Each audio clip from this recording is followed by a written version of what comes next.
Hello, this is Ron Paul with your weekly update for November 22nd. The growing revolt against invasive TSA practices is encouraging to Americans who are fed up with federal government encroachment in their lives. In the case of air travelers, this encroachment is quite literally physical. But a deep-seated libertarian impulse still exists within the American people, and opposition to the new TSA full-body scanner and groping searches is gathering momentum.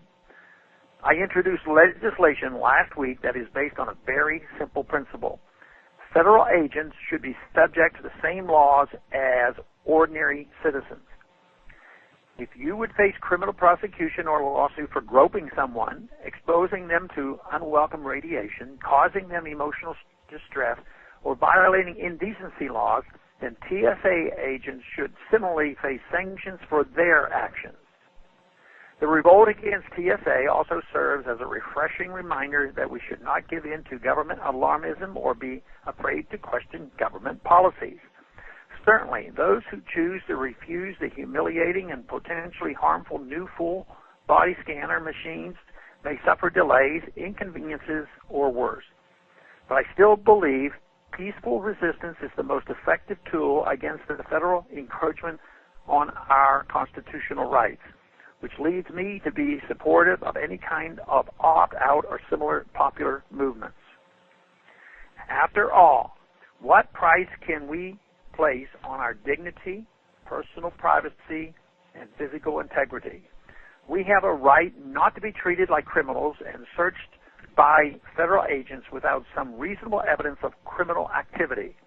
Are we now to accept that merely wishing to travel and board an aircraft give rise to reasonable suspicion of criminality?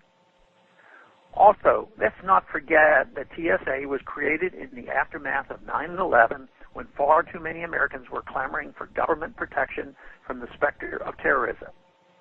Indeed, it was congressional Republicans, the majority party in 2001, who must bear most of the blame for creating the Department of Homeland Security and TSA in the first place.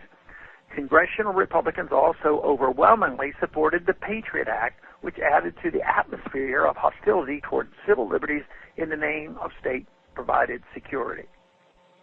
But as we've seen with the TSA, federal security has more to do with humiliation and control than making us safe.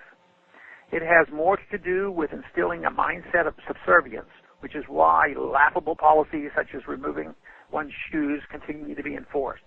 What else could explain the shabby, degrading spectacle of a long line of normally upbeat Americans shuffling obediently through airport securities in their stocking feet? TSA may be merely symbolic of much bigger problems with the federal government, but it is an important symbol that we have a real chance to do something about it. We must seize this opportunity before TSA offers some cosmetic compromise or the media spotlight fades. If you don't live in my congressional district, please consider contacting your member of Congress and asking him or her to co-sponsor H.R. 6416, the American Traveler Dignity Act of 2010. With enough help, we can push this bill to a vote early next year. Unless grassroots Americans take action, federal agencies like TSA will continue to bully us and ignore our basic constitutional freedoms. Thanks for calling. A new update is placed on this number, 888-322-1414, every Monday. The written text can be found on my website, www.house.gov/Paul, under the heading Texas Straight Talk.